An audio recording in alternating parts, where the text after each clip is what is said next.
Hey guys, it's Mauro Engel, driving for Mercedes-AMG Team HRT, the Mercedes-AMG GT3. Ciao ragazzi, Mirko Bortolotti, FFF Racing Team, Lamborghini Huracan GT3 Evo. Hi guys, this is Nicholas Nielsen, driving for Iron Links in the Ferrari 488 GT3. Hi guys, Matt Campbell, Porsche Works driver, driving for GPX Racing in the Porsche 911 GT3R. Audi Sport factory driver, driving for Attempt Racing with Audi R8 number 66. Hi guys, it's Arthur Rougier, driving for Emil Frey Racing on the Lamborghini Huracan GT3. All highly impressive on the real track. But how good are they at sim racing? How experienced are they on Assetto Corsa Competizione, the official game of the Fanatec GT World Challenge powered by AWS? The form book will be totally rewritten today. Drivers have just 2 hours practice in the Fanatec Arena, and setup is open, meaning they'll be heavily reliant upon their real world teams to maximise their cars and setup. Now, Coach Dave Academy is providing a baseline setup, but that might not suit all drivers. And if things don't necessarily go to plan here in Monza, teams are able to swap out their drivers for another in the following rounds. Now, you've met the pro entries, let's meet the competitors of the Silver Cup. Hey guys, my name is Philip Ellis. I'm driving for the number 57 HP Winward Mercedes. Hi, I'm Tommaso Mosca, racing with Attempt Racing Audi R8 LMS. Hola, this is Ricardo Sanchez. I'm driving the Mercedes-AMG GT3 with HRT. Hola fans, soy Ezequiel Compang. I'm racing for Mad Panda Motorsport. Be sure to check us out on the Mercedes-AMG GT3. Hi everyone, I'm Alex Fontana and I drive for Emil Frey Racing in a Lamborghini Huracan GT3 Evo. Hi guys, my name is Miklos Born. I'm driving for the SPS Performance Team with the Mercedes-AMG GT3. I'm Valentin Asclot, representing Garage 59 and Aston Martin. Hey guys, this is Marvin Dienst. I'm driving for Talksport WRT in the Mercedes-AMG GT3 Evo. Hey guys, I'm Richo Tomita, Team WRT. I drive in Audi R8 LMS. Hi guys, Tomé Jouet, driving for AK SP Team in Mercedes-AMG GT3. Ciao guys, I'm Kiko Galbiati, driver of Grasser Racing Team with the Lamborghini Huracan GT3 Evo. Hey guys, I'm Benjamin Hites. I'm racing the 488 GT3 Evo. I'm racing for the Rinaldi team. Facilitating making virtual a reality, Fanatec are not only partners of the arena built by AK Informatica, but they're also title sponsor of all the real-world events happening here on track. That's an incredible marriage for sim racing lovers between the virtual and the real world. Unlike previous events in lockdown where drivers have raced from home, here they will race shoulder to shoulder in identical equipment.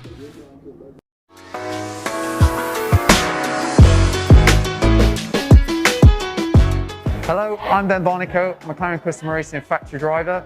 This weekend I'm going to be racing for the Jota Sport team in the number 38 entry, along with in the Fanatec Esports GT Pro Series. I competed in the SRO Pro Series last year, but this is going to be a completely different setup. All of us are going to be in here together, the Fanatec Esports Arena, on the same kinds of equipment, so it's completely level playing field, which is going to be great. Here we have the rigs that we're going to be using inside the Fanatec Arena, starting with the new 320mm steering wheel, really nice size, great fit, and it's not actually available to the public world yet, so we're debuting it here. We then have the button module Endurance, which has several buttons, as you can see. The main ones being these two dials here, so we can change traction control, ABS. It's now a long race, so they're going to come in quite handy, helping us manage the tyres and so on and so forth. We then have the advanced paddle module just on the back of that. Just the upshift and downshift paddles, upshift on the right, downshift on the left. We then move on to the most important part, which is the wheelbase. This is the Fanatec Podium DD2, which is Fanatec's top of the range steering motor. That direct drive gives us such good feeling through the steering wheel as drivers. We feel every bump on the track, every curb, just as it would do in the real car. Looking at the Club Sport V3 pedals, these are the top of the range pedals from Fanatec and essentially important to give us good feeling through the brake pedal of the car, through the throttle. The throttle and the clutch run off Hall effect sensors, which is the most precise kind of sensor you can have. And then the brake pedal is a load cell. That load cell detects brake pressure, can take up to 90 kilograms of force through the pedal at its highest, which is good for us, as in a real world car we're really smashing that brake pedal hard. So that's it, my guide to the rig we're going to be using this weekend during the Fanatec Esports GT Pro Series. I'm Ben Barnico at Autodromo de Monza. All incredible equipment for the drivers to use. And the final part of this jigsaw to make this sim racing so special is the replication of this real world. Liveries that have only just been released for the 2021 season, already replicated in the sim. And of course, this Monza circuit, laser scanned just a couple of years ago to replicate every bump and every curve. To demonstrate just how realistic the Assetto Corsa Competizione platform is, I asked a real world pro driver who is also a bit of an ace in the sim. Kelvin van der Linde is a real world works driver as well as a virtual world works driver, Kelvin. Amazing. Yeah, that's right, Ben. I grew up with The Sims. From 12 years old, I was basically at home. Before lockdown, I was already on the simulator, driving for Team Redline as well, and competing a lot of the simulator competition. So yeah, it's like my second home. And you set a real world lap and a virtual world lap in your Audi R8, so let's take a look. Right, going down the start-finish straight here at Monza, sitting in the middle of the road. Yeah, that's true. So very, very bumpy, braking for turn one. We reference the pit exit line, middle of the car, do our main braking and then fade towards the left as we turn in for turn one. Over the curbs. Curbs are a big thing here at Monza. 100%. So as you can see on the sim and in the real car, the angle at which you attack the curbs and just the characteristics of the car, 100% one-to-one. And we're switching sound from left to right. We're on the real world sound right now. Absolutely identical, gear changing and the rest. 100%. As you can see, the reference points in both cars are these blue lights on the dashboard. That's when we know we got to go up to the next gear. The track's been laser scanned, 3D laser scanned just a few years ago, so even the curbs are as they would be in real life. Yeah, you can see on the exit of the second chicane, very bumpy once again. They've really managed to replicate that. Coming through the two Lesmos, very important to use all the track on the exits. And it's amazing how you're rotating the car and the balance seems exactly the same in both. Yeah, as we watch a steering input on both of the cameras, you can see it's the exact same balance tendency. We have a general understeer as we go to the apex, and then when we pick up throttle, the rear starts to come out, which is typical for the Audi. Visual references are important too, especially here in Ascari. Yeah, you can see the recovery road on the right side, just off the 150 meter board, as we come to the Ascari chicane, and we launch the car into the back straight. In both, you're slightly struggling over those last two curbs, heading down to Parabolica, an atypical hairpin at the end of the lap. Exactly, so the natural tendency of the corner is to fade towards the outside. We've got to focus on the entry, late braking, referencing the 100 meter board, early turn in, using the camber of the track. In real life, I'm using a bit more exit. That's where the grip was in real. On the sim, there's a bit more grip on the inside as we launch our way across the line. And the lap times, Kelvin, incredibly about 0.2 of a second different. It is amazing what ACC have done with this platform. It's absolutely fantastic. I was actually positively surprised myself that it was only 0.2 between the two laps. And who knows, maybe that's going to help me when it comes down to qualifying tomorrow. So there you have it. A genuine link between the real world motorsport and sim racing starts right here in Monza. And we really are in the heart of the action. Engineers preparing themselves for qualifying on the real Monza track in a few moments' time. You can smell the fuel, you can smell the food, you can feel the heat from the black tyres and smell their energy. Oh, Monza, how I love to be here and smell everything about you. Where else can you walk from a real world pit lane on a real world competition and straight to a sim race? Welcome along to the Fanatec Arena. The stage is truly set. Let's make virtual a reality.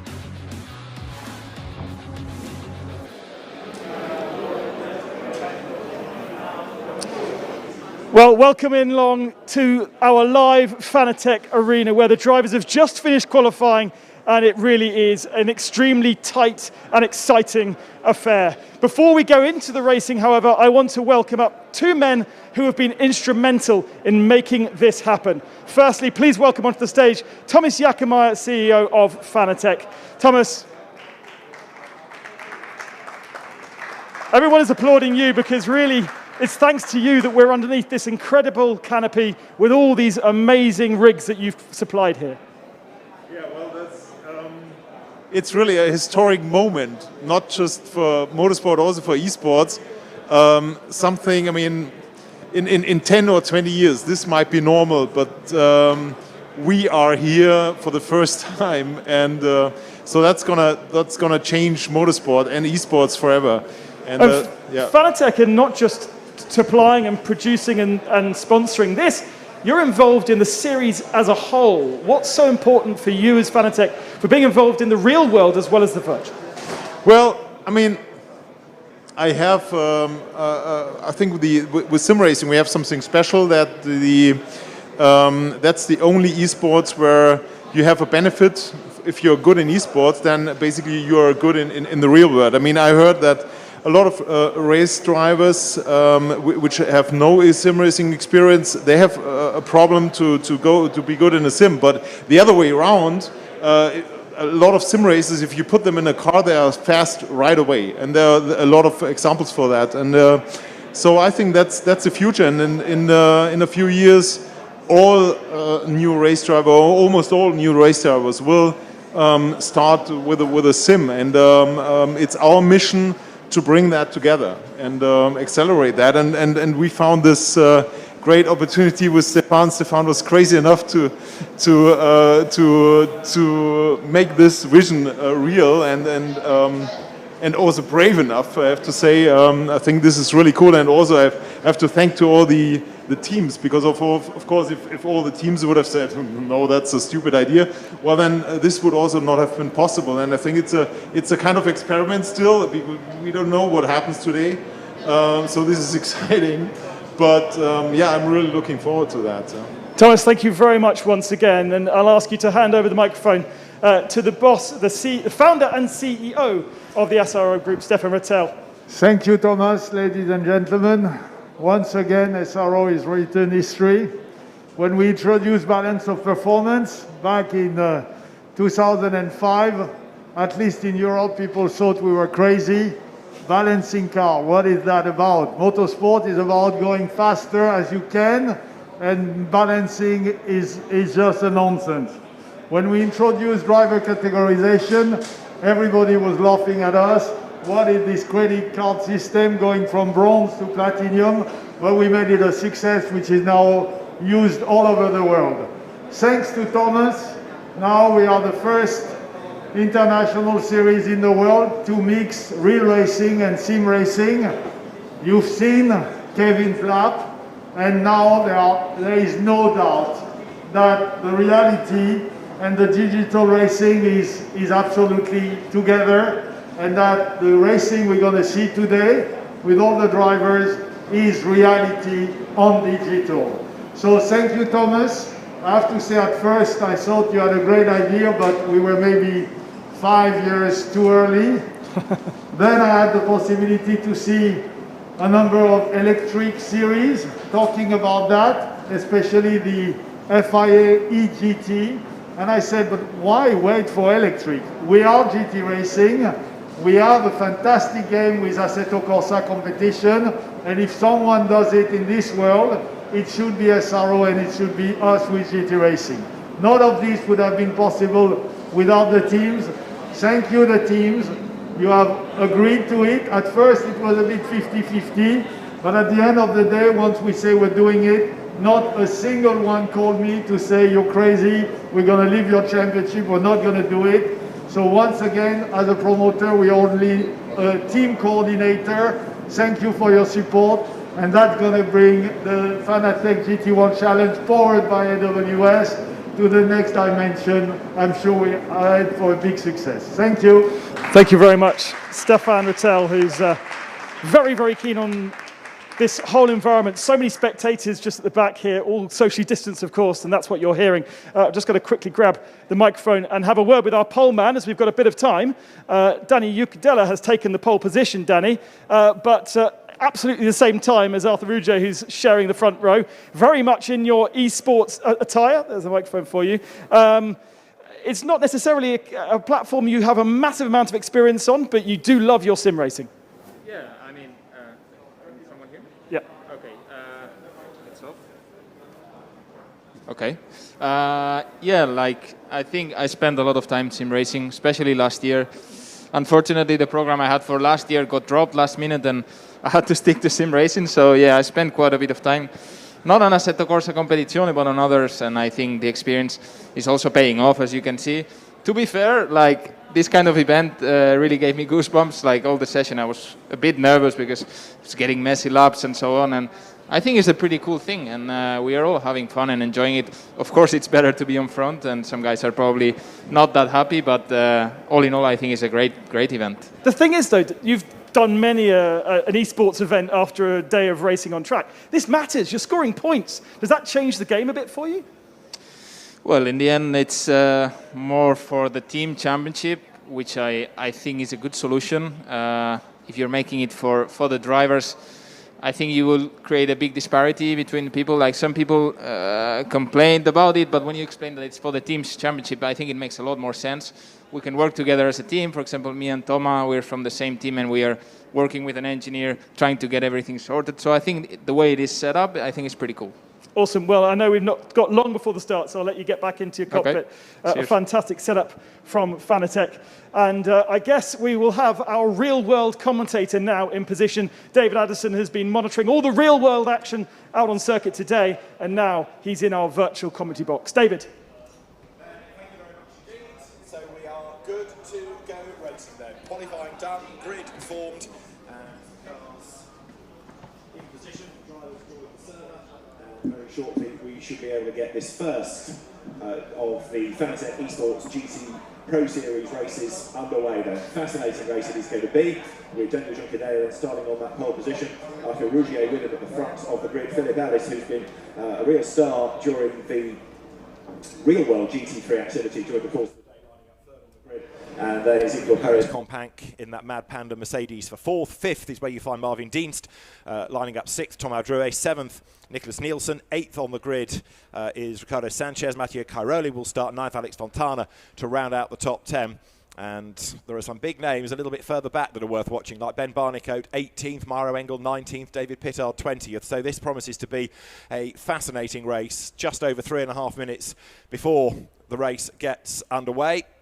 I'm not saying it's going to be wide open, Ben, because there are obviously drivers with differing levels of sim experience, and I'm sure the good ones will shine. But what we've encountered previously talking about these is this fascination of seeing how the real-world drivers do adapt to the sim, especially having been in a real car today. Now they've got to get that completely out of their mind to do something different. I love it. We do hear it time and time again, esports events happening on evenings, but as I said just a second ago, this really matters, and points being scored for the team's championship makes a difference, and teams have been working on setup across the week and also in the 2 hours practice that they had yesterday.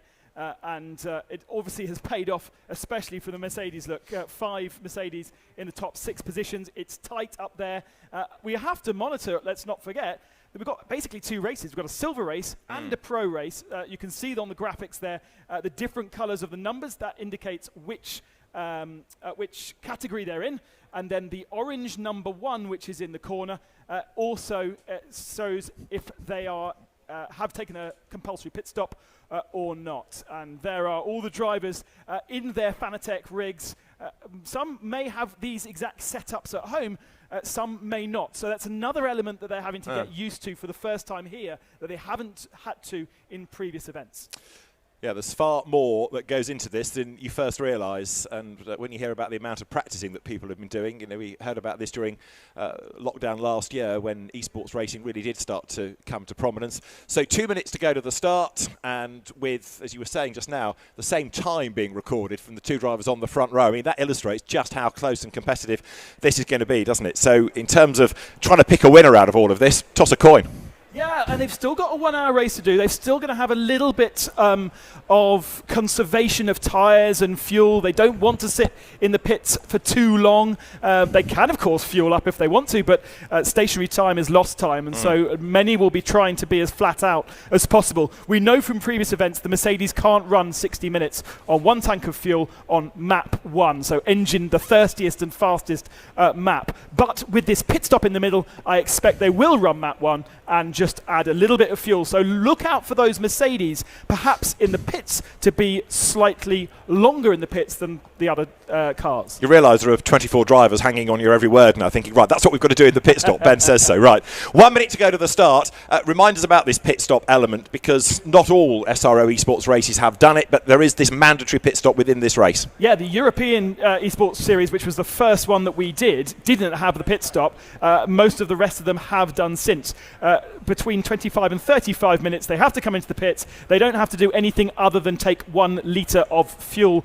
But if you're in traffic, if you're stuck behind somebody who you think you're slower than, you can dive into the pits at the start of that window or at the end of that window, and just adds that little element of strategy, brings the team into it as well. And of course, the teams could be sitting on a Discord server talking to the drivers in their ears. So we don't have access to that, but I'm sure there are many drivers out there with either someone from their actual team or someone from their sim team advising them what's going on. Brain hurts now. Real teams and sim teams. It all gets totally complicated. Right, so we are just about good to go, I think, because we're into the final few seconds. Cars drop down onto the grid. They will, of course, have that formation lap. Also, within the pit stop, I guess, you've got that provision to repair some damage as well, should you have incurred any, but that's going to delay you. Yeah, and you can't dive into the pits on lap 1 to repair it, where is the most likely to happen, into the first chicane. Right. We are in Monza, of course. So a full lap of warm-up, and this will be the opportunity to get those incredibly cold tyres up to speed, and brakes as well. They have indicators on their screen. When we go on to a shot of the drivers, you'll be able to see they have an indicator to show exactly how much temperature they have in each of the 4 corners and in their brakes, so they can visualize it. It's actually kind of better than the real world, because they can see what they're doing when they're weaving and when they're braking. So down towards the Rettifilio chicane, 57 there, Philip Ellis, who's perhaps, as I was saying in GT commentary earlier on in the day, not as well known in the UK as perhaps he should be, because he has done the bulk of his racing very successfully in mainland Europe, but he's a very quick guy and deserves to be recognised. Arthur Rougier, from memory, did a good job in the esports races that we had in that lockdown last year. And Daniel Juncadella, single-seater hero, turned DTM racer, turned GT star, the man at the head of that queue, lining up on pole position. Ezequiel Perez Companc has done quite a lot of this sim racing, and he starts 4th. Marvin Dienst 5th on the grid. And again, as I say, others to look for a little bit lower down. Ben Barnicoat, I'm a bit surprised he's only 18th fastest, but he'll be one to watch, I'm sure. Equally, it's not about where you qualify, it's about where you are at the end of the next hour. Absolutely. I'm just looking on the graphics.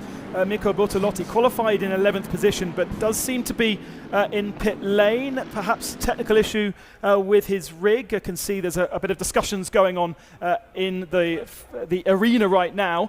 So we may have lost Bortolotti, or at least he will start at the tail of the field. There is a look then at all of our drivers in their rigs. You can see what they are seeing, which is fantastic. They all have different preferences on how close or far away their field of view is. This is a new one for you, David. Measuring the space between the nose of the driver and the screen, and then translating that to the real world to position the driver in exactly the right place so they feel comfortable, and more importantly, are able to brake at the right position, because they're using visual references. So if they are further back in the car or forward, it would change where their braking is. And we know here in Monza, braking is really important. Absolutely. And of course, they don't get that feel from the car anyway. There is no car. They're completely stationary. Everything else is moving around them. So yes, all of these things to factor in. That said, these aren't exactly first timers, are they? So all of these guys have got a certain amount of sim experience. Adrian Tombe, who was the driver fastest in the pre-qualifying session in real world GT3 racing today, starts 23rd on this grid. So he's going to be a man in a hurry to try to get himself up through that pack. And as Benjamin Haiti's got a problem as well. He's got a little P next to his name. So 1 or 2 possibly having dramas even before we get the race underway. All using identical steering wheel, pedal sets, seats, rigs, all provided and built by Fanatec. Right, Bortolotti shown as now being 24th in the queue, so I think he has joined in, but it's going to be from the, well, it'll be from the pit lane, won't it? And Heitis is the other one that's got a P next to his name. You can't really blame the internet connectivity because you're all in the same place, so you've got to think of another excuse this time. Yeah, the ping is fantastic yes, here, that's for sure. Oh, hello, 1 or 2 getting a bit caught out as they catch the traffic. Was that Ben Barnicoat on the grass, just exploring it, the green McLaren almost being camouflaged there. However, we are good to go racing, aren't we? The Parabolica awaits, doesn't matter whether it's the real world or esports racing, because as they come out of this last corner, you know that action is only seconds away. The first round of the Fanatec Esports GT Pro Series from Monza is about to get underway. History in the making as we combine Sim GT racing with the real world teams championship here in the Fanatec GT World Challenge Europe, powered by AWS Endurance Cup. It's a 60-minute race, mandatory pit stops. It is the cream of the GT3 field from Monza this weekend, and as they make the run up towards the line, it is go, with a great start made by Arthur Rougier from the outside of the front row. He gets the drop on Danny Juncadella down towards the Rettifilio for the first time. Philip Ellis makes a good start to the inside. They're going to be 3 wide for second place as they drop down towards the chicane. Who is going to be the last of the late breakers? With Ezequiel Perez Companc on the outside, there's a real pincer in the middle of all of which with Juncadella. Ellis gets turned around. Companc is off the road and back on, and there is more mayhem everywhere you look, Ben. Classic Monza turn 1, I'm afraid, and interesting that Danny Juncadella really didn't make a good start there. He was hanging back to try and incur a penalty on Arthur Rougier. Didn't manage it. Rougier got an absolute blinder and was clear into turn 1, which is what he needs to be, and unfortunately Danny Juncadella got rather squeezed there by other Mercedes around him. I think Ezequiel Perez Companc is another one that's dropped back. And whoops, more contact. Ben Barnicoat was given a bit of a hip and shoulder there going into the second chicane. Juncadella is on the attack in 87 to try to get himself back up the order. So right now, let's see who has survived. There's another car off, another of the Mercedes suddenly headbutts the barrier. Thomas Drouet in a big hurry as well as he tries to get through the order. Right, lap 1 is going to be a very different order compared to what the grid was. Arthur Rougier it is who leads at the moment. Companc second. Juncadella shown as being in third place. Cairoli fourth. Nielsen is fifth. Sanchez is sixth. But if you've survived up to this point, you've got a chance. Yeah, absolutely. That was always going to be the trickiest moment whenever we race here at Monza, whether it be in the virtual or the real world. But see Mauro Engel tumbling down the order as well, so he's made a mistake. Oh, another car heavy into the wall and into the middle of the track. Oh, that was a big hit. Niklas Born, I think that was. It might have been one of the Audis, Thomas Mosca possibly as well. Right, whoops, Porsche slides out wide. That's Mathieu Cairoli, who very nearly heads to Linate. So wide has he gone, but at the end of the lap then, the survivors in an approximate order. Arthur Rougier leads. Ezequiel Perez Companc is in second place. Danny Juncadella is third. Their fourth is Nicholas Nielsen. Ricardo Sanchez is fifth. Mathieu Cairoli is in sixth place. Miklas Born is seventh. Ryoichi Tomita is in eighth place. Calvin van der Linde is ninth. And Adrian Tombe is up into 10th place. Cairoli there, right into the back of Sanchez. Turfs him out of the way, gets all sideways.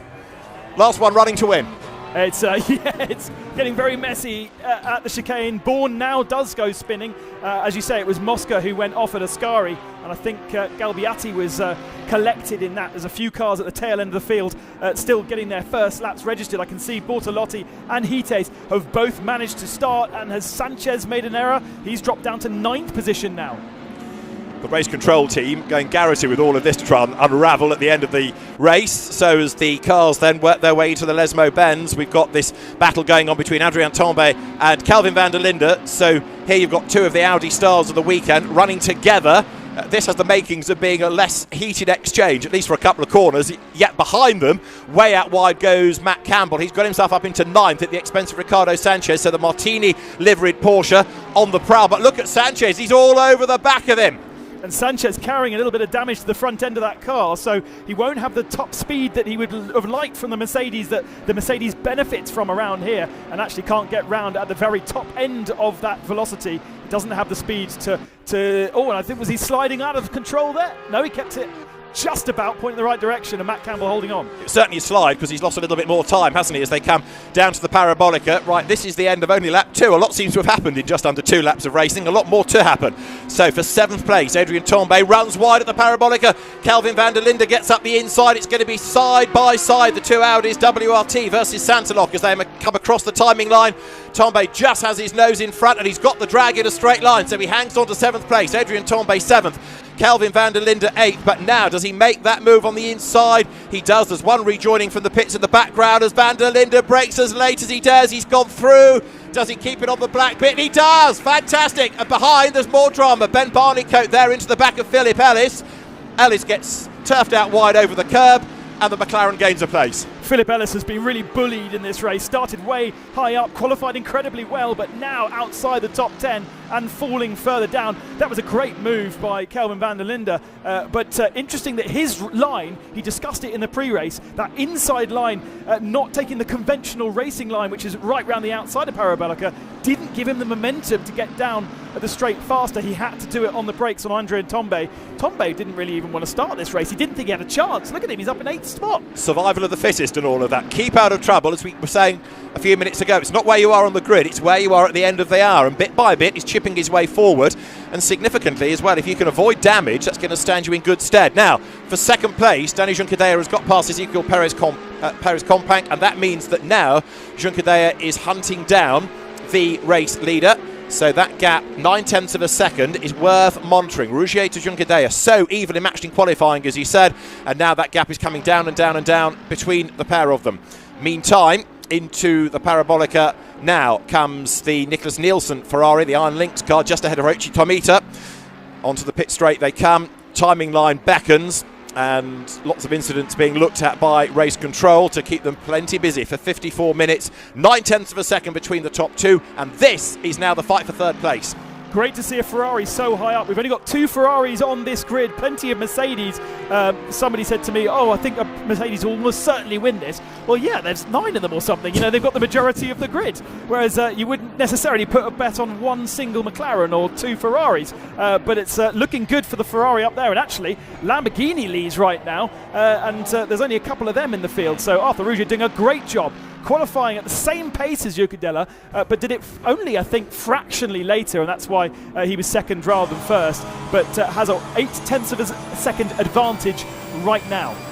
So riding on board with Matt Campbell, he is into 9th place right now. Ahead of him is Adrian Tombe, who did lose out to Kelvin van der Linde, as we saw, and those 2 Audis then battle on, but the Porsche bit by bit is chipping away, and a drive-through for Adrian Tombe. So we said he had a good chance all of a sudden running in 8th, but a drive-through has been applied. I'm afraid that looks like it's a drive-through from the platform rather than from our real-world stewards here, which almost certainly means he's cut the chicane and he has too much advantage. No, I'm hearing in my ear that that's not true. It's just coming up on the penalties list now. Contact instead. Indeed, getting into the back of another car, so it's been applied by a real person. Has the drive-through for Adrian Tombe, 8th place. So Steve Burns, GT4 race director, one of the stewards for this Esports Championship, says, oh no, penalty to be applied. And this is a good fight going on as well. David Pittard in number 34 versus Marvin Deans. We're riding on board with Marvin now, tapping the tail of the BMW. Come on, David, he says, hurry up, I'm quicker than you, but that BMW is a big beast to try to get past. And it's got some straight line speed. Look at it pull away from Marvin Deans. There's absolutely no chance around here. Obviously, David has got it set up right in that BMW. I know that he was struggling when he first started his 2 hours mandatory practice yesterday. A little bit lost, hasn't had a huge amount of experience on ACC, but whatever he's done with regards to the aero or the gearing of that car, he's checking out. Absolutely, in a straight line. That has got some horsepower, hasn't it, that BMW? So he's away, down now towards the Rettifilio, and we have now done, 4 laps into the corner, turn right, turn left, try and avoid those curbs as best you can. 66 Audi, the next one under attack there, as you can see. That is Mathieu Drudy, and right behind him is Thomas Drouet trying to recover. Philip Ellis is also in that battle pack as well. Philip, as you were saying, getting roughed up earlier on, but he's in the mix, trying to fight back as best he can. So Adrian Tombe yet to serve that drive-through, and the lead gap is down by a couple of tenths, isn't it? Danny Juncadella is certainly not giving up in his pursuit of Arthur Rougier. Interesting how the different manufacturers deal with this circuit in different ways. Watching the Mercedes guys practicing last night, they can happily muller most of the chicane's curbs, but the Audi, for instance, a much stiffer chassis, and they can't do the same kind of curb riding that other chassis can, so they have to be more smooth, and the car really rotates actually from the rear end, so through the Lesmos it's a great car to have. And we saw on Kelvin van der Linde's nap, it's a replication of what happens in the real world, because the way that those two were balanced, whether it be the virtual or the real, was exactly the same.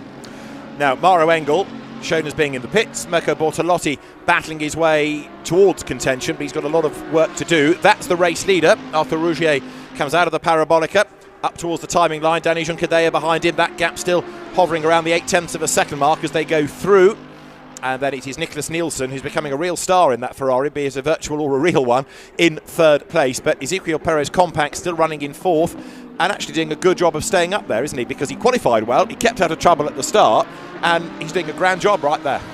Best lap of the race so far going to Arthur Rouget of 48.417, 0.3 of a second faster than Jan Ucadella on that particular lap, so was able to stretch his advantage just a little bit, and Rouget's really got that Lamborghini dialed in. There's plenty of experience in Lamborghini with their esports program that they ran on this platform about 6 months ago. They have real experts that can pass on that setup, and around the outside a change for position for fourth. That was Tomita getting ahead of Compact, and that was a good clean pass. So Ryoshi Tomita right round the outside. Ezequiel Perez Compact falls back now into fifth place, but as the cars accelerate their way out of the Lesmo Benz, they're both being caught by Matteo Cairoli. So that Porsche is on a big charge as well. So we've got Tombe with his drive through, and he's still not served it, has he? He's still running in that 8th place, but going strongly. Ryoshi Tomita up into fourth. What can he do about Nicholas Nielsen right now? 11 minutes, give or take, have elapsed, and Arthur Rouget's lead is coming down all of a sudden. It's only half a second. This is Matteo Cairoli's view as he flicks through the Variante Ascari once more. I'm afraid we've got a second drive-through penalty for Adrian Tombe for contact with the number 38 car. So it was contact with the 32 machine on lap 1. That was Kelvin van der Linde who survived it to keep in 7th position, but 38 was moved away by the nose of Adrian Tombe, and lap 1 turn 3, so that's the second braking zone of the first lap, and right. Adrian still hasn't served that one either. So he's got a drive through and a stop go of 10 seconds if you add them all together, hasn't he? So Adrian Tombe, the drive through and a stop go of 10. You can't combine those, surely. No, you've got to be 2 stops, hasn't it? Yeah, but that's what he's got to serve. So yeah, head to the bar, Adrian. It could be a long, long way back when he's done all of those. So 2 separate penalties being applied. Now that is number 31 that you're looking at briefly. Ryoshi Tomita running in that 4th place. Matteo Cairoli now crawling all over the back of Ezequiel Perez Compact. Having said he was doing a good job, he's now being mugged a little bit and losing ground. But Matteo Cairoli, Carrera Capitale, a champion, now hustles on through the Curva Grande. 48 minutes still on the clock, and the Porsche dives to the inside.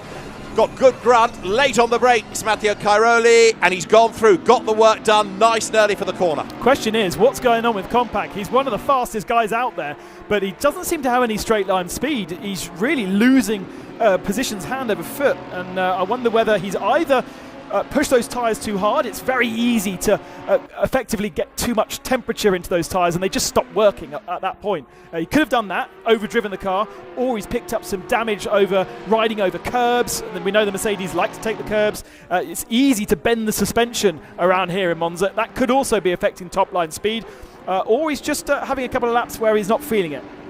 Or is he looking after fuel so he doesn't have to top up at the pit stops? There are all these different elements, which is great to see within this esports racing. It proves how realistic it is. It also proves how well people are taking to it and how much effort is being put in. But this, for the race lead, is a gap that is coming down and down and down. The Emil Frey Racing Lamborghini being caught now by the ASP Mercedes. Arthur Rouget comes through. There behind him is Daniel Juncadella, and that margin is 0.495 of a second. Nicholas Nielsen runs 3rd, 4th, Ryoshi Tomita 5th, Matteo Cairoli, Ezequiel Perez Compact is 6th, and still 47 minutes of the race to go, and Adrian Tombe has now been excluded from the race.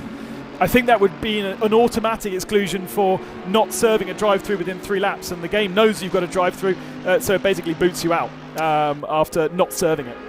Fair enough. So I'm afraid to say, after what had been an impressive first couple of laps, but arguably now we know why he'd suddenly gained all those places with a bit of contact, Adrian Tombe out of the race, and he will have better fortune, one hopes, in the real world GT3 race tomorrow. Number 7 Mercedes is that of Marvin Dienst, ADAC F4 champion many seasons back. 88 is Daniel Juncadella. He is 2nd. And now things are settling down a little bit. You're seeing proper racing, proper lines. It's not that crash and bash we had over the first lap. And this is becoming a really fierce fight for the lead. And imagine if we get to the end of the season and one of these drivers has scored 15 points for their team, and that 15 points means they become real champions rather than 2nd position, for instance. It doesn't matter to the driver themselves, but it does matter to the team. And I really believe it's going to have an effect when we come to the end of the year. See the concentration put in by Daniel Juncadella there as he accelerates then down towards the Parabolica. Now, what is better, the aero of the Lamborghini or the horsepower of the Mercedes? So evenly matched as they break for that last right-hander of the lap. Turn in now. Arthur Rougier defends that line, but having been good in an Audi 12 months or so ago in esports racing, now in this Lamborghini, he still leads, he's still got the pace, and he's keeping 88 Mercedes at bay as they now make the run up towards the timing line. The margin between them still hovers around that 0.4 of a second mark. Yeah, and it's Rougier that's lost 0.3 on his previous last 2 laps. He matched his best lap the last lap through, but with Danny looming in the mirrors, he's just lost a couple of tenths on that particular lap. So needs to make sure that Mercedes does not distract him, get his head down, and the window for pit stops will be opening in about 10 minutes. So he could decide to place himself on a different part of the track so that he doesn't get distracted by Danny. And an element of all of this, of course, is going to be dictated by a spotter from the team, talking maybe in Discord and keeping an eye on not just their driver's race, but the opposition. Good fight going on here. David Pittard is under attack, look, as they come down towards the braking zone for the first of the chicanes, as nipping through on the inside line. There goes the recovering Audi. You've also got Thomas Drouet in that mix as well. Yeah, it's actually Tommaso Mosca in the 99 is a lap down. Getting his lap back, right. After presumably a pit stop to repair the damage that he caused himself at Ascari at the start of the race. So it's got good pace then, that car. As you say, a lap loss, but to be able to get past the BM was quite impressive. David Pittard has got Thomas Drouet behind him, then Nicholas Bourne and Marvin Dienst at the back of that little queue. Ben Barnicoat's chipping away as well. He's up into 9th place in the McLaren, but it's Rougier, Junqueira, Nielsen, Tomita, Cairoli, Compang, Van der Linde, Campbell, Barnicoat, Drudy as the top 10. Let's just appreciate for a second that we have the 2021 liveries of all these cars in this platform, which previously, well, about 2 days ago, were not in the platform, and they've been specifically drawn over the last 2 days once the teams had supplied the designs to the designers of the game and then implemented. And I know that some of them have been incredibly drawn last minute. The Jota one, for instance, was being put together today and put into the game. Oh no! More Mercedes mayhem. Number 7 Marvin Dienst and 40 Nicholas Bourne getting involved in all of that. So Nicholas Bourne, I think, was the one that came off worse. And they're going through. Mirko Bortolotti, from whether it was a pit lane start or the back of the grid, we never quite got to the bottom of. But either way, he's got a lot of work to do. And the Lamborghini not really looking like it's got the pace to wriggle up through the order. In the hands of Arthur Rougier, it seems to be strong, doesn't it? But of course, they don't necessarily have the same setups of the cars. They all have a possibility of doing whatever they like. And some of these drivers will have gone with a setup that seems to be realistic to their real-world car. There might be a couple in here that have gone with an esports setup, a setup that you would never do in the real world. It wouldn't work. It would destroy bits of the car. But it works and makes these esports cars go faster. And when you look at the sim pros that we have racing, for instance, at the moment in British GT on Sunday evenings, they run a setup that is alien to our real-world drivers. Well, right now, Arthur Rougier has a lead of 0.4 of a second. But try as he might, Danny Junqueira, as yet at least, can't quite get close enough to make a proper challenge for position. They come now through that Variante Ascari once more. 9 laps are in the book. And Nicholas Nielsen is the one, in a sense, we should be keeping an eye on as well, because in 3rd place, if these two get together and squabble, can be catching. And look, he's managed now to pull clear of the opposition, so Nielsen doesn't have to defend. He can concentrate exclusively on what is up front and start catching these two as they come through the Parabolica up towards the end of the lap. His pace has been about the same as Danny Ucadillo over the last couple of laps, but he hasn't been much faster, so he really needs these two to start squabbling to allow him to catch up that 5 seconds. We've got a drive-through penalty for Matteo Cairoli. We're still looking at lap 1, or actually lap 2 now for Cairoli, who had a collision with Ricardo Sanchez at turn 1. I get the feeling there are more to come, don't you? Matt Campbell goes through in number 22, so he's up into 7th spot, and his next target, Kelvin van der Linde, that's GPX Racing, the Martini liveried Porsche, goes through. That white colour scheme of Martini, taking you back to Le Mans 1971. As to the inside line, he looks, can't quite find a way through there under braking, go right, go left, back onto the power. And Matt Campbell in the best place of the Porsches right now. Matt Campbell and Kelvin van der Linde, incredibly experienced esports racers. They've got massive years of experience, not necessarily on this platform, because this platform is not years old, of course, but they absolutely love their sim racing, and perhaps getting themselves used to this platform, but doing a really, really good job. And those two are two to really watch as the season progresses. The thing for them is they're actually having to adjust not only to a new platform, but to a new rig. And I know that Kelvin van der Linde has a very, very, very sexy, expensive triple screen rig. The one that he's now driving here is a different feel. It's like jumping from a Porsche into a Mercedes. They don't feel the same when you sit in them. They're just as fast as each other, but they take time to get used to. Well, great battles rage on up and down the order. Rougier versus Junqueira. There they are for the race lead. As we approach the pit stop window, Danny just getting a little bit more toey about this. Look, that gap is now hovering around the 2/10 mark, whereas it was 8/10 down to 4/10, and he's just creeping up onto the back. We're about, 5 minutes or so away from that mandatory pit stop window. Third, Nicholas Nielsen, 5 seconds back. 11 laps done then. The leaders go by 0.261 of a second between the pair of them. There's a drive-through coming also now for 38 Ben Barnicoat for causing a collision with number 57 Philip Ellis. I think we did see that earlier on as a bit of hip and shoulder, so Ben is currently 9th, but not for long. I feel like he penalised himself by that. Did we not see him off the track at the second chicane? So it may have been a collision, but it was a collision that penalised the two of them, and Ben goes straight into pit lane to serve that, as does Matteo Cairoli. And Mattia Drudy's in the pits. I don't think the pit lane has opened yet, so that might be a little bit early. Indeed, and there is a car coming up from effectively the back of the grid, because Benjamin Heites was another one that had that little P next to his name, but that Ferrari is going quite strongly. 12th place now. Okay, he may have benefited from others' dramas early on, but he's just picked off Pittard and Drouet, so Benjamin, we didn't quite get to the bottom of why he was near the back of the grid, but he's making good progress now. Yeah, absolutely, and should find himself in the top 10. Of course, point scores are only for the top 3 in this race, so really that's where these guys want to be, to contribute to their team's championship come the end of this race. It is also a bit about gaining experience. Some teams might switch out drivers and give each driver a different race to do. Others might stick to their Sim Pro. Well, right now, there you can see the number 16 Lamborghini that turns into the chicane. Kiko Galbiati, another one delayed at the start, graduate of Super Trofeo. Very, very quick he was in the Super Trofeo Lamborghini series, but in 20th spot, delayed because of the incidents earlier on in the race, but pressing on as best he can now.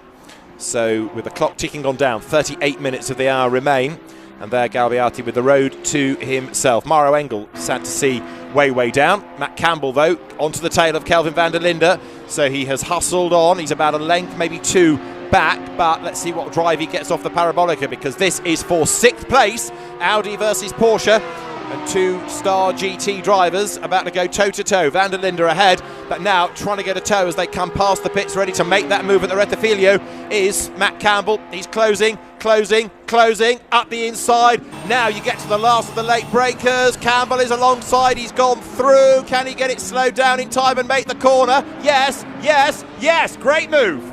Fantastic, and holds the inside line as well to stop Kelvin from coming past. Now Kelvin can sit in the slipstream and watch and see what Matt Campbell is doing, what he can do in the Porsche that perhaps Kelvin can't do in the Audi. There is Matt Campbell in the split screen on the right hand side, and you can see again, great opportunity to see the focus and the eyes, and later on we'll be able to see the controls, we'll see the feet and the hands, something we generally aren't able to see in the real world.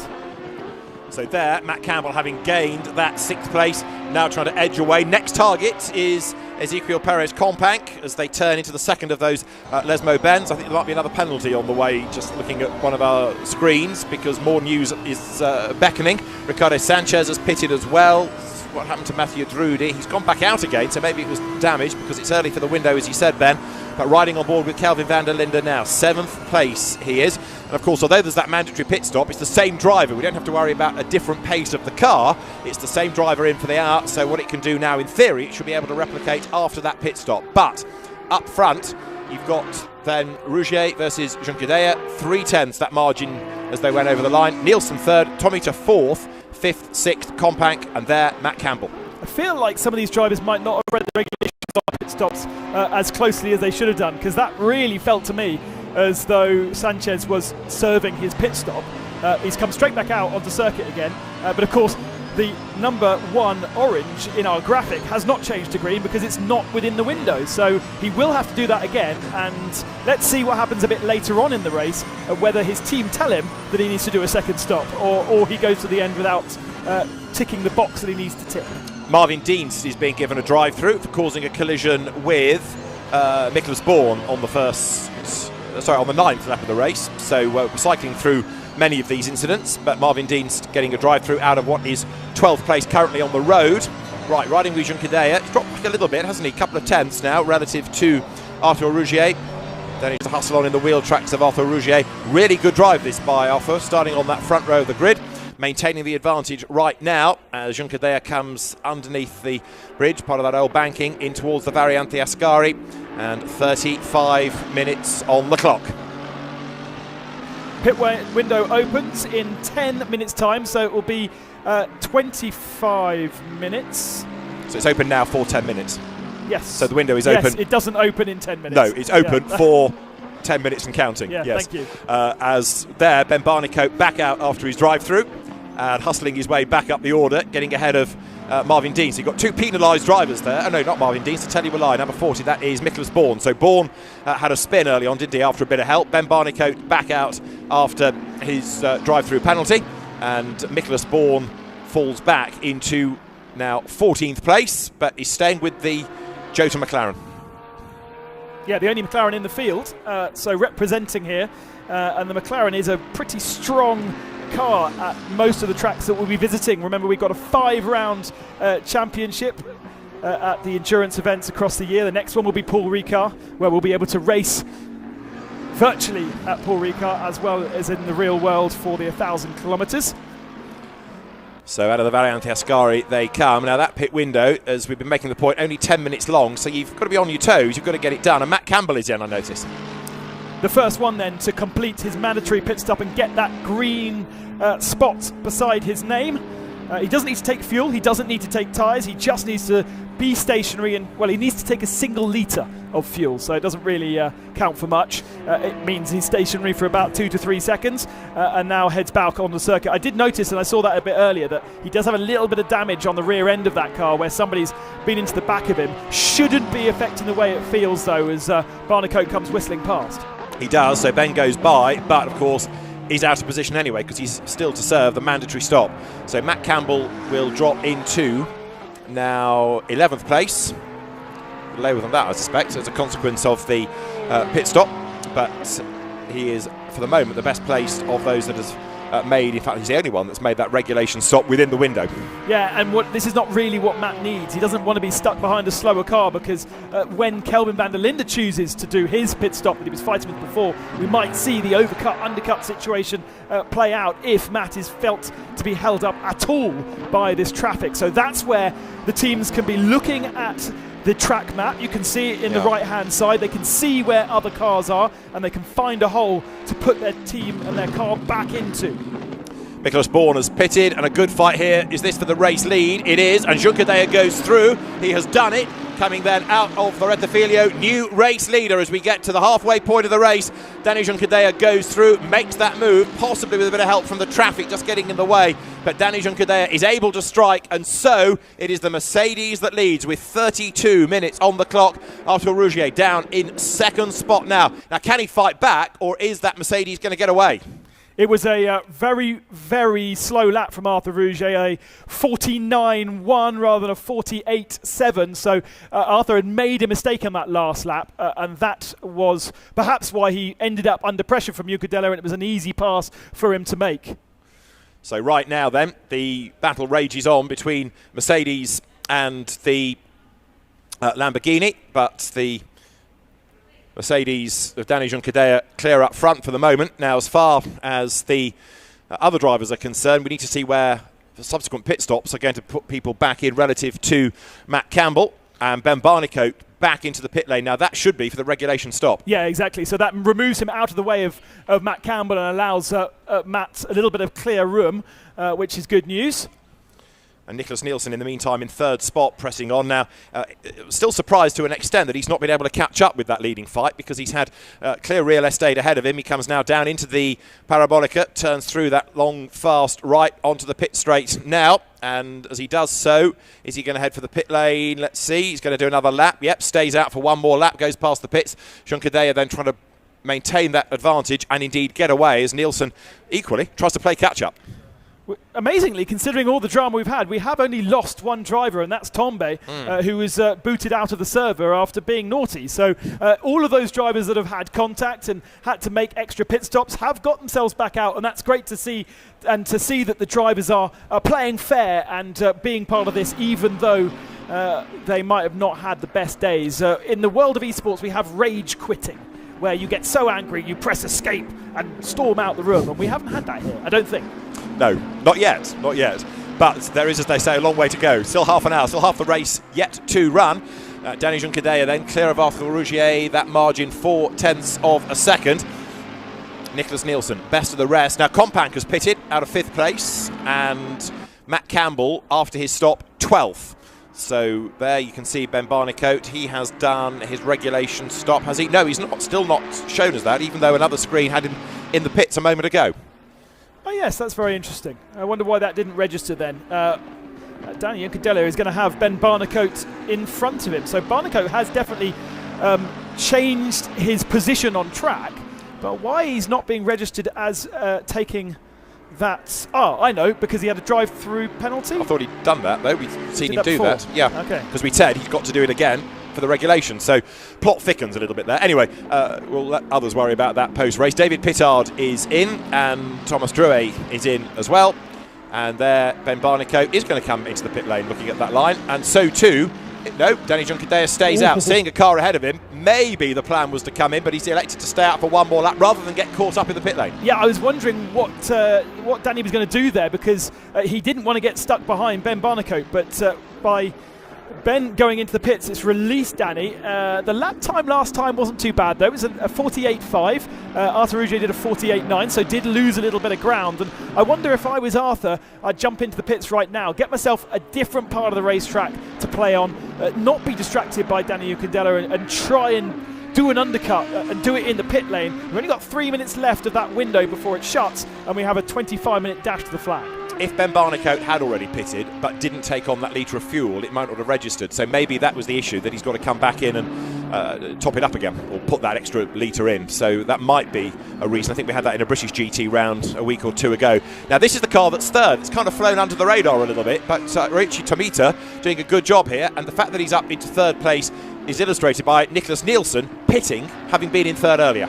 Lots of work between him, Kelvin van Linde, and Team WRT, who've got themselves a sim engineer for the weekend, who's been helping both these two out. They've been exchanging notes on setup, and most importantly, I suppose, he's leading the silver class as well. So there'll be full points for that WRT car. Now lower down the order as we look here at Mathieu Drudy, and there, good fight between Nielsen coming into the chicane, and right with him in number 7, Marvin Dienst. Now they're on different laps, aren't they? But Marvin Dienst is determined to try to move ahead. He does move ahead, but he, because of an earlier penalty, is much further down the order. Nielsen's the best of our pitters.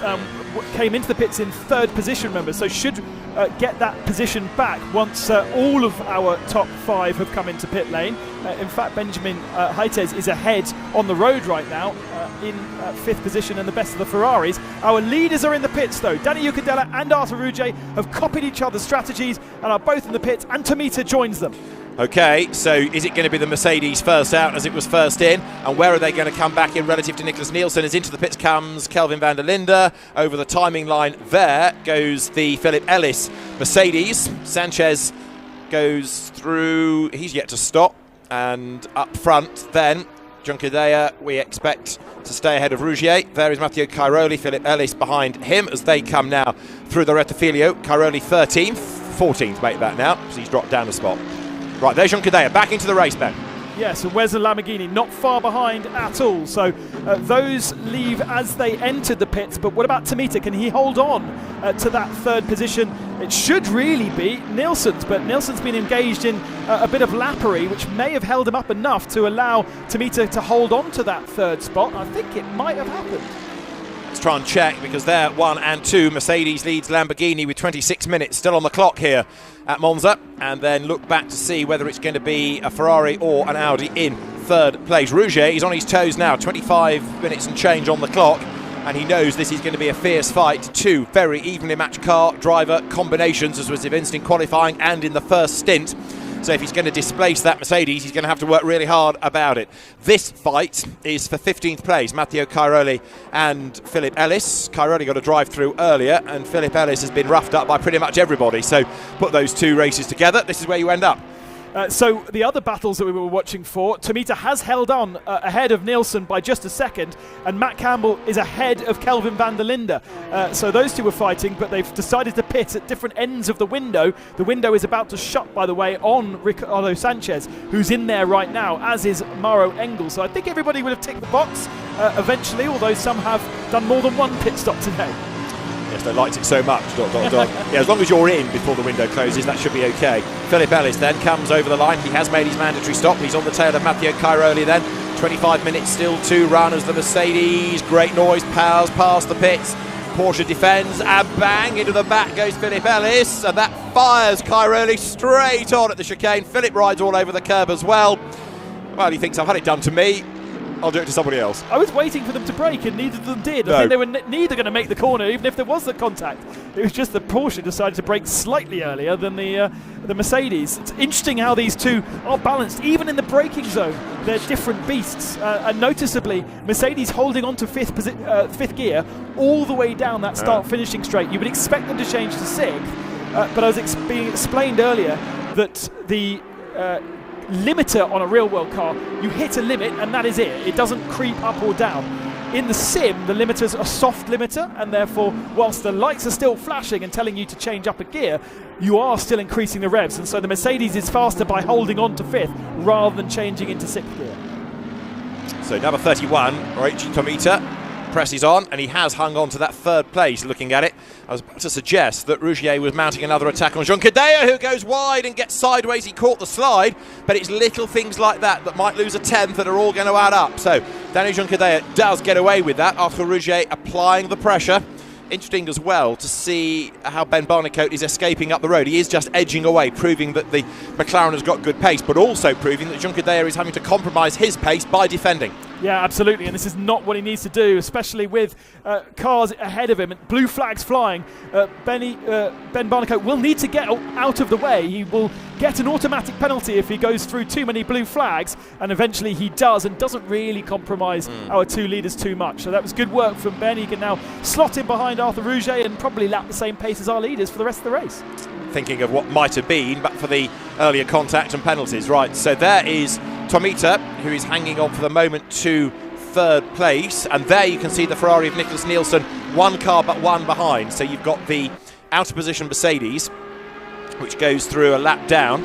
So there is Tomita, and Nielsen needs to try and clear this traffic, or indeed the traffic needs to clear Tomita for him to bring him back into the mix. And that back marker, is it Marvin Deans, is going to have a look on the inside, can't do it there, but Tomita is under attack from a car that he doesn't really want to be racing against, because it is in 18th place. And all of that pressure is putting him slightly offline. He was deep into the first chicane there and had to really scrabble to get through the left, which slowed him down, which gave the opportunity for Nielsen to get a little bit closer. And I think he should just let Dienst go and not have to worry about the hassle. But of course, having that buffer is quite nice, because it does mean that Nielsen has to do more work. It hasn't happened. Dienst goes deep, and now he has to be really careful. No momentum, and here comes the Ferrari. But the Ferrari's going to get hung out to dry on the outside, where it's the longer line. There's a bit less grip, and there's also possibly another car blocking his line. Well, in the end, he slots back in. Nielsen crawling all over the back of Reichi Tomita, tries one side, tries the other. This will allow Dienst to escape, and Tomita is now having to make that Audi very wide indeed, because Nicholas Nielsen is all over him like a fat pigeon on a chip.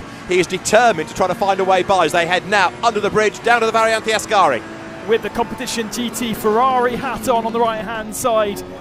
Concentration on the back of that Audi R8 just ahead of him. Beautiful over the curves. Amazing how if you get it right through Ascari, the car just floats over those curves. You get it wrong, like I've been doing all day, and it clumps all over them, and you basically spin and destroy the car every lap. We feel your pain. Challenge being made then for third place. Nielsen to the inside, but Tomita says, oh no, you don't. Fends him off into the Parabolica once again. Back onto the power. Nielsen drifts out wide, way out wide, in fact, over the curb. And look, he loses 2, 3, 4 lengths maybe.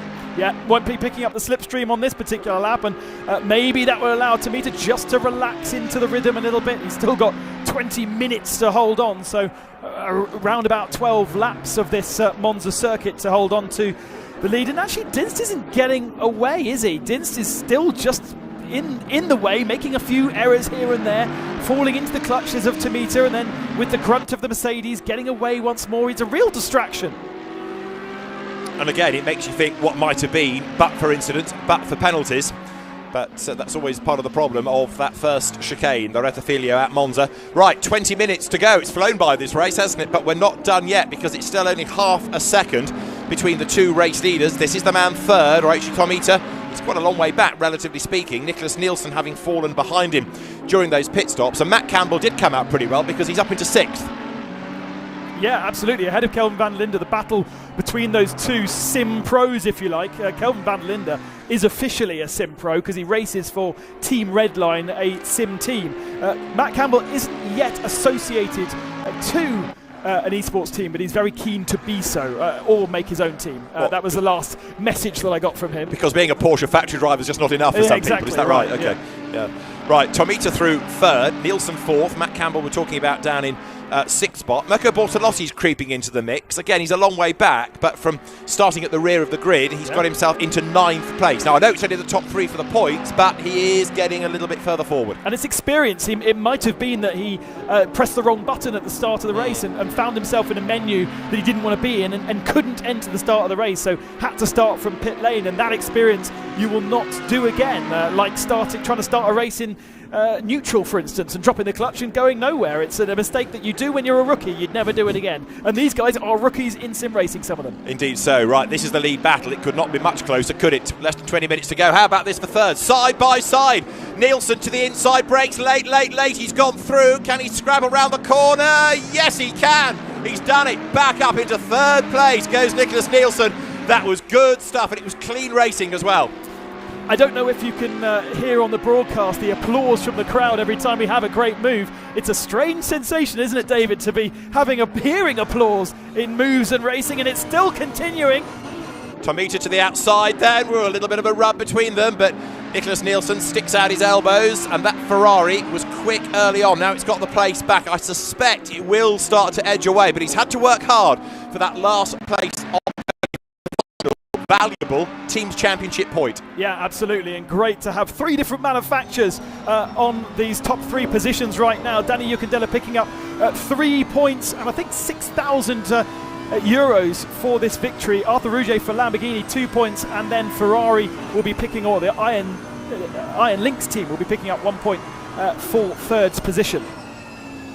So right now, Reichi Tomita rattles over the curb at the Variante Ascari, part of the circuit that can bite if you're not careful. 5th behind him is Ezequiel Perez Companc, and then in 6th spot, Matt Campbell. But they run now down to the Parabolica with 17.5 minutes on the clock. Ticks on down as Tomita isn't actually falling away from the Ferrari. Again, you see the strengths and weaknesses of cars at different parts of the circuit. Gap opens, gap closes. Change for the lead though. Arthur Rouget registered as the leader of the race, and here it is. Rouget on the inside line, passing Yucandella. Yucandella must have made a mistake in the Parabolica, otherwise no way Rouget would have been passed that early on the straight. So he's done it, he's gone by. More applause from the fans watching here, but Juncadella is not going to like that, so he's going to fight back. That is for certain as they get to the Curva Grande now.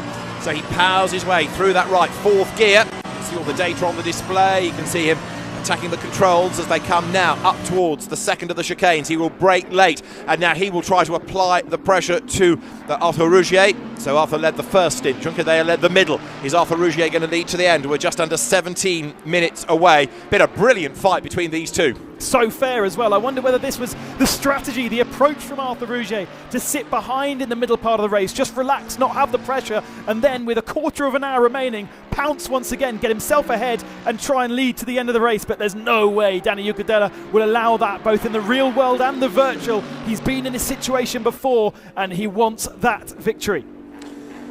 The way that the drivers are positioned within the setup, within the Fanatec Arena, they're on different sides of the room, they're not next to each other, they are completely immersed in their own worlds right now. So you're on board with Danny Juncadella out of the Variante Ascari. Arthur Rougier is ahead of him now. If he did make a mistake at the Parabolica a lap ago, can he force an equivalent out of Rougier, who goes defensive? But that puts him on the tighter line into the corner. He might wash out wide. Is Juncadella going to be able to get the hammer down now? He drifts out wide, wide, wide onto the curb, and that gives Rougier another length.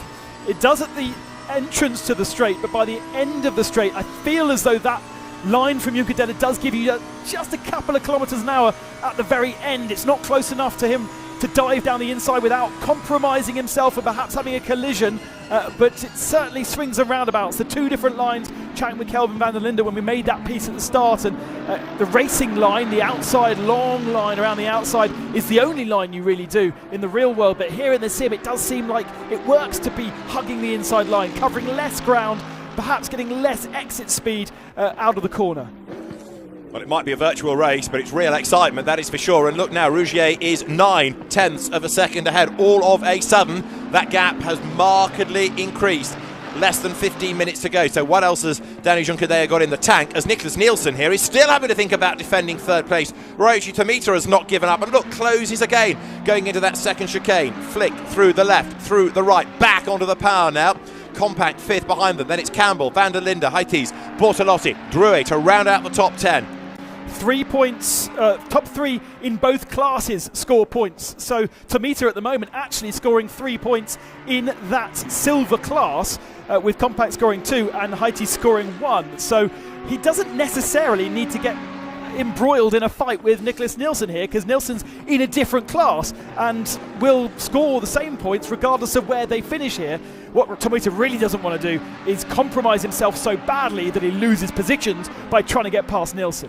But equally, he's a long way up the road from Compact, isn't he? So he's not under immediate threat. So if he does just sit there, pounce if applicable, but he's not going to lose by not trying to make that manoeuvre. 14 minutes and counting now as we work lap 25 at Monza in this first Fanatec Esports GT Pro Series race. This is the view on board from Tomita. Third gear for the Parabolica. Grabs fourth coming off the corner. Fifth now up towards the timing line. Wonderful noise being replicated of that Audi up into 6th gear, crucially for the Audi, not holding on to 5th like the Mercedes and almost maxing out totally at 275 kilometers an hour. Hit the brakes, they stamp on these brakes. The poor Fanatec brake pedal taking a real beating here today in a way that the sim drivers don't necessarily do. They like to tickle their brakes a bit more. These real world drivers stamp on them like they would stamp on their real brakes. And it shows, doesn't it? There's Tomita going through. So fourth he runs at the moment, chasing after Nicholas Nielsen, and still up the road is Marvin Deans, but I don't think he's going to be a factor. He's not really going to get in the way, is he? Because he's running his own race, he's running at his own pace as well. Outside the top 10, David Pittard is 11th, Mathieu Drudi 12th, 13th, Nicholas Bourne, Philip Ellis 14th, ahead of Matteo Cairoli now. Definitely what could have been for Bourne and Ellis. They were really, really fast in practice. We saw really good pace from Dents as well, down in 18th position. So there's plenty of stars at the tail end of this field that should show well if they can stay out of trouble when we go to Paul Ricard next time round in about a month's time. Yeah, end of May for the Paul Ricard 6-hour race, which is on the Saturday evening into the darkness. So the Esports race on the Friday evening. So it's a full-on weekend as ever. So Tomita runs through in 4th spot, and in the meantime, a word for the likes of Matteo Cairoli way back in 15th, Ben Barnico 17th, but it's going to be fascinating to see what we get in that second round with lessons learned from here, and a very different circuit as well. Yeah, absolutely, and track limits always an interesting topic when we go to Paul Ricard. Dealt very interestingly in the game, because the game is able to see if you leave the track, it then calculates how much you've benefited by doing so, and either gives you a warning, gives you a penalty if applicable, but most of the time just kind of registers that you've done it, because you don't tend to gain enough to actually get a penalty. But today, here, we've actually seen no penalties from in-game. It's only been the naughtiness of the first couple of laps that have incurred the wrath of our real-world stewards that have come across directly, like you have, from the real world today into the virtual world this evening.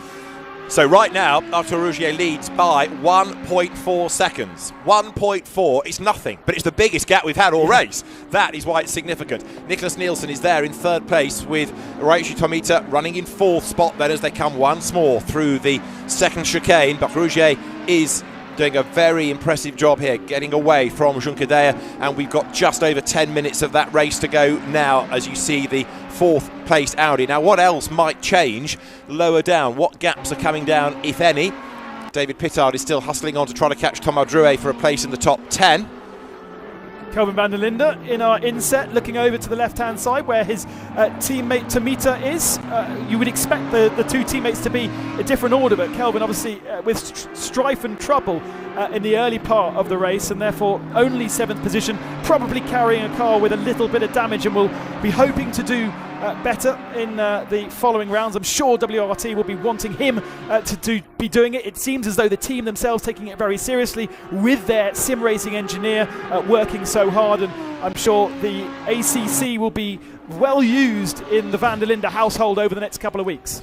Absolutely so, and of course, much as this is a standalone race for the drivers this evening, it is also useful practice, useful sim time going into tomorrow. So what they may have been pondering, having looked at data at the end of pre-qualifying, they can actually put into practice here and see whether it works. Now, okay, you might compromise your race in doing that, but if you're out of the hunt anyway, well, why not try a few things? Especially after a long winter break, the first time many of these guys will be up to racing again. This is a nice opportunity to get that racing juices flowing for tomorrow, rather than doing it tomorrow on the grid, lap 1. Mauro Engel pit, Adrian Tombe pits, and of course excluded from the race. But other than that, 22 of the 24 starters, I think, are still circulating. Ben Barnicoat at the back of this little group, but he's a lap down in 18th spot in the Jota battle-scarred McLaren. And there, turning towards us, is Arthur Rougier, who now really is getting away from Junqueira, isn't he? What was 10ths became over a second, is nearly 3 seconds. So Rougier has decided, playtime's over, I'm going. And have the tyres said too much from the Mercedes? Is the setup that Danny Ucadella put on the car using too much in the early part of the race? The cars are so different between the Lamborghini and the Mercedes in the way that they deal with all these corners. Obviously, a balance issue, the weight issue of the two different chassis. And I just wonder whether Danny has pushed too hard and now just doesn't have anything left in terms of grip and maybe even in terms of fuel. Possibly so, and therefore, is he going to be caught by Nielsen is the next question. Need to just keep an eye on that gap. We're running out of time. It may be a tall order for the Ferrari driver, but if Junqueira is in real strife, it's worth keeping an eye to. Arthur Rougier, hard at work then. 5th gear, 6th gear, comes over the line. Speed building all the time, into the 260s, then getting to the 270s as he heads towards the braking zone, 275, 76, so that he stands on the brakes, down to 1st gear, turns into the right, into the left, and where is Junqueira behind him? Well, the gap's down actually, 2.6 seconds, interestingly, so maybe Danny Junqueira is going to be able to try to respond after all. He's not given up, that's for sure. Yeah, it was a good lap from Danny, a 48.6 the last lap, but the best that Arthur Rougier's done throughout the whole race is a 48.4, so Danny's found something on that last lap that he'd obviously lost in the few laps before. Again, it could well be that those tyres have been used too hard, they've got over a certain pressure. You can see usually in this cockpit view for the drivers, they will have all of the pressures and temperatures on those blue squares that you can see that say 0. We can't see them because that would be naughty and information for the other competitors, but he will be able to see that, and if they creep too high, creep too low, he can then manage and move them around. So on board with Arthur Rougier. What have we got? 7 more minutes on the clock. Great view looking out of the front of the car, and of course you've got that rear view as well, just like the drivers have these days on a screen, because you don't have rear view mirrors inside the car because you can't see out of the back of it, so you have to have that little video screen. And Rougier grabs 4th gear coming out of the Variante Ascari, building that gap again over Junqueira all the time here. Now, he may not see the view that we're seeing here. We talked about field of view at the start of the race. He might have his field of view much closer in, so the screen's much bigger. He might not see his left-hand mirror at all. Some drivers seem to have a very desire to be very close to the windscreen. There's a couple that are quite set far back, so they've got a bigger, wider view of the surroundings around them. And we've always talked about having that field of view so that you know if cars are around you. But many of the drivers here today really have a close-up view, and they like to see almost the dashboard is half their screen. So they've got that information, the second half being the road ahead. So on they battle for 6 more minutes. Good fight developing now here because Benjamin Hites, who's gone really well in this race, up from the rear of the grid, he's on the back of Kelvin van der Linde, the Audi defending from the Ferrari that goes to the outside line on the way down to the Parabolica. The Audi can be a wide old beast when required, and it is required right now as they turn through the Parabolica up towards the completion of lap 29. Nose to tail, Audi versus Ferrari. Van der Linde having to go defensive, but the Ferrari in a straight line now, especially getting a tow, is on for the move. Same story though, doesn't need to make this pass, it doesn't change his point situation, he'll still get a point for his class, and he just doesn't want to be binned off at this first turn. Van der Linde's still there. Breaks as late as he dares, goes back ahead, goes deep into the corner, around the outside goes Benjamin Hites. That does not work. Van der Linde comes out ahead and hangs on to that place. It's Tomasko Mosca, who is also there, who's definitely a fast Audi. He was up in the top 5 before he binned it at Ascari, and again showing the speed, but unfortunately after having to repair and pit, he is a lap down, but he wants to play as well. Again, what could have been. So undeniably the car has got good pace still, but that lost lap counts very much against him. 19th, as you say, but Hites has not given up in his efforts to get past Kelvin van der Linde. 7th and 8th they run. And again, we've talked about what could have been but for incidents, what could have been for Hites but for having to start towards the rear of the grid, because after qualifying he was 13th in the middle. Mind you, kicked him out of trouble, you could argue, so it might have saved him. Ferrari have done a really good job. I don't know whether these guys have been chatting to the Works Ferrari Esports team, but they looked really strong when they arrived on Friday. They're 2 hours practice in the arena. That's all they were allowed. As soon as they hit 2 hours, they were booted off their particular rig that they will keep now for the rest of the season. They'll stay in those rigs, so they have all the settings, all the buttons set up for them, and those rigs will be packed away, sent to Paul Ricard, and will not be touched by anybody else other than them for the full season, much like their race cars. Amazing, isn't it? So down towards the Parabolica, and Tomaso Mosca then trying to come back into this game, as it were, this battle for 7th place. Even though he's a lap down, as Ben rightly said, he wants to play, and he is not going to go away. And that makes life tough for Hites, because he wants to be attacking, but he's also got to be aware of this pesky Audi around him. Yeah, absolutely. Just doesn't want to jeopardise that one single point. It doesn't sound like much, but when there's only 3 available, it's pretty useful, especially when it comes to the real World Championship at the end of our year. Again, pulls to the left-hand side. Van der Linde taking that line that he explained on the explainer video at the start, down the centre of the road to miss the bumps on the left-hand side, and therefore also kind of defend all the way down, leaving no space for a Ferrari. Well, he's got it taped now, hasn't he, Kelvin van der Linde? He knows exactly how to defend that 7th place. Arthur Rougier, though, is 2.7 seconds to the good. That's David Pittard in 11th place in the BMW, and he is closing onto Drouet for a place in the top 10. So David is half a second back as the two of them make their way up towards the timing line now. We're going to squeeze certainly 2 more laps out of the race.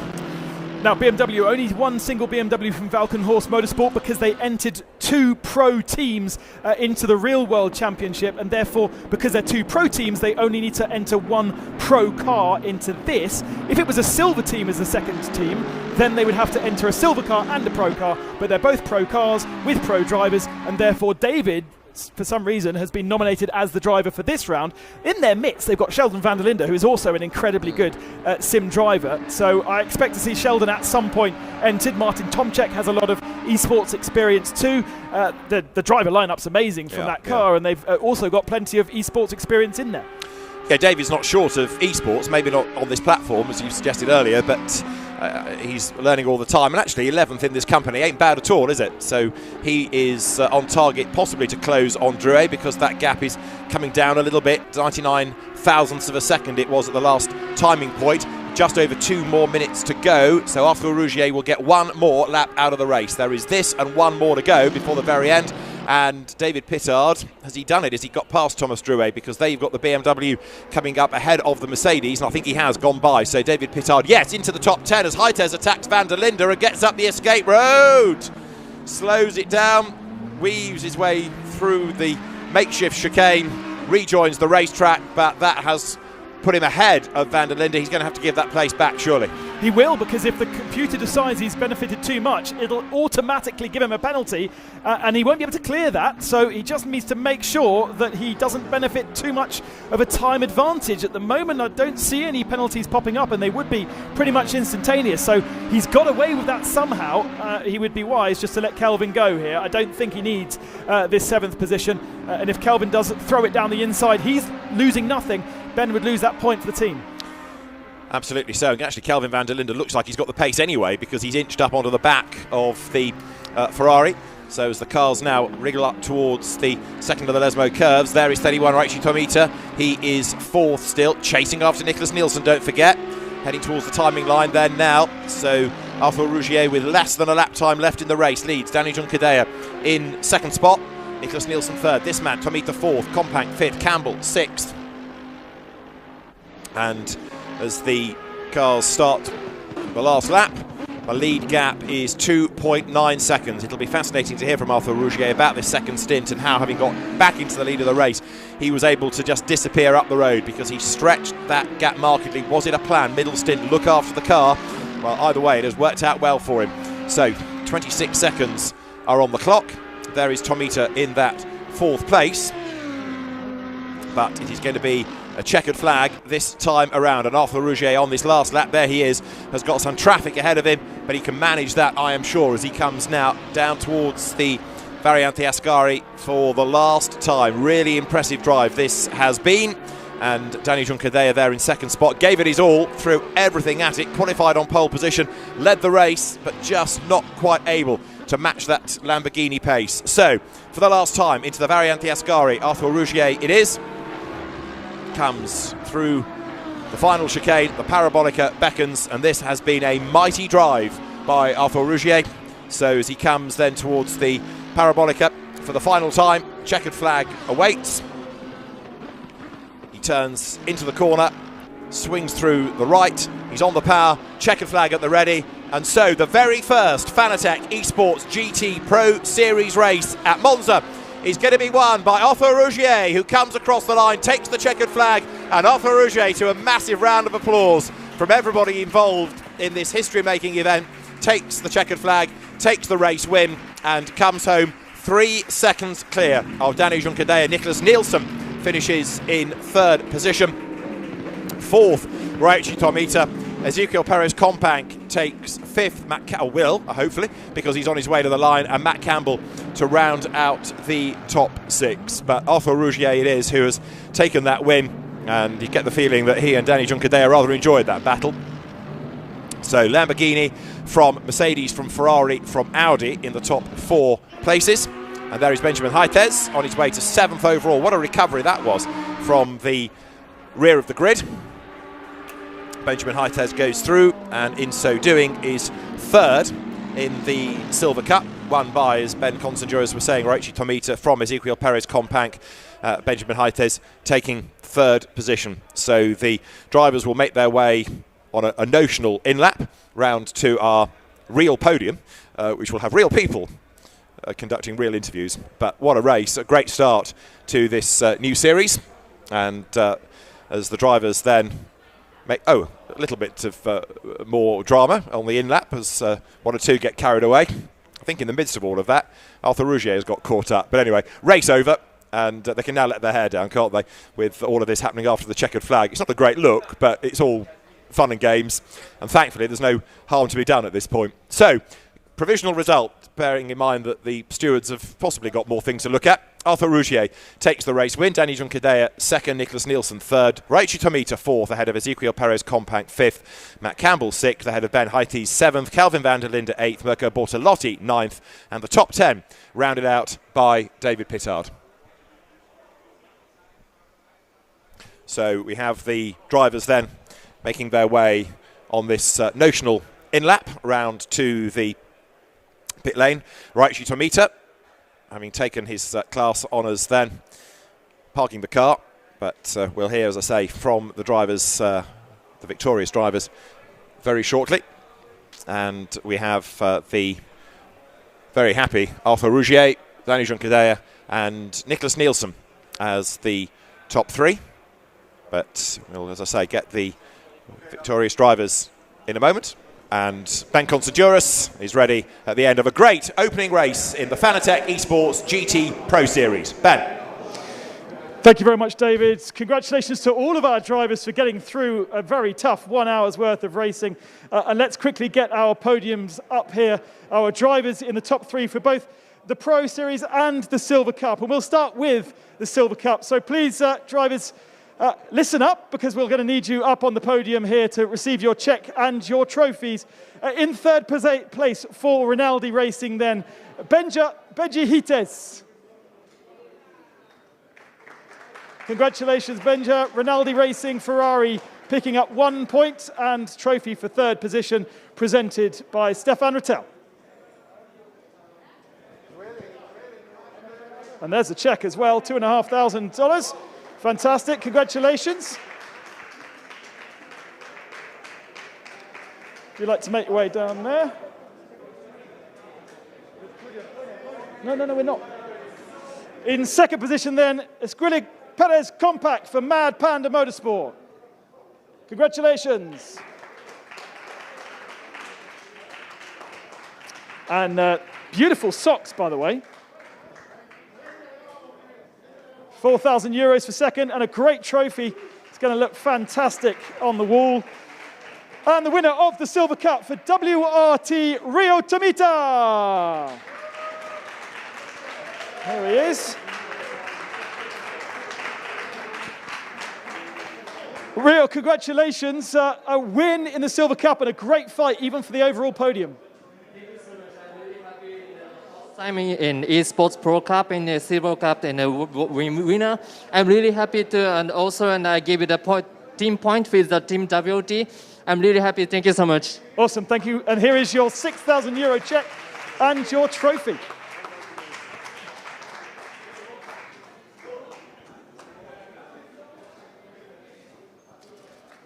Rio Tomita for WRT takes the Silver Cup win, and now we move on to the Pro top three. And in third position for Iron Lynx Ferrari, Nicholas Nielsen. Here comes Nicholas, congratulations. And he will receive his trophy and check from Thomas Jakemeyer, the founder and CEO of Fanatec. And the main sponsor, of course, not only for this event, but also for the Real World Championship this year. Congratulations, Nicholas. In second position, and in a great fight throughout the race for ACA ASP Mercedes, Danny Ukendela. After shorts earlier on, he's got his smart trousers on to receive his trophy and a check for €4,000. And this is just the first race. There are checks for every single round. It matters. 2 points to ACA ASP. And the winner of the first ever round of the Fanatec Esports GT Pro Series in the M. Ilfray Lamborghini, it's Arthur Rougier. And here he is. Arthur, what a race. Qualified exactly the same time as Danny. Led the early part, middle part you chilled out a bit, and then you just nailed it at the end. Yeah, first of all, really happy to win this first ever race in Esports. Congrats to Danny, because we had a good fight the whole race, nearly. I was a little bit pissed to do not get pole for, let's say, nothing. It was super close. Tell us about the involvement, the practice, getting the car set up correctly for this first round. How much dedication have you put into it? Honestly, I train quite a bit on the simulator because I know it makes the difference. On the simulator, about the setup, I have to say maybe I struggled a little bit, so I had to work really hard to get a decent setup, and quali setup and a race setup also. So it was really hard in the end, but I think it's worth it then. Absolutely, very much worth it. Here is your trophy and your €6,000 check for winning the very first round here in Monza. Unfortunately for Arta and our top three, they will have a little bit of success ballast to carry in Paul Ricard in a month's time, and that should mix up our order even further. €6,000 and a beautiful trophy thanks to Fanatec. Congratulations to all of our podium contenders. And there we have it then. It's over. The very first round of the Fanatec Esports GT Pro Championship is done and dusted. What a race, what a competition, and this is just the beginning. Please make sure you tune in for all of our races. Next up, it's at Paul Ricard at the end of May. From myself, the production team, and everybody here in Monza, have a great Saturday night. We'll see you soon. Bye-bye.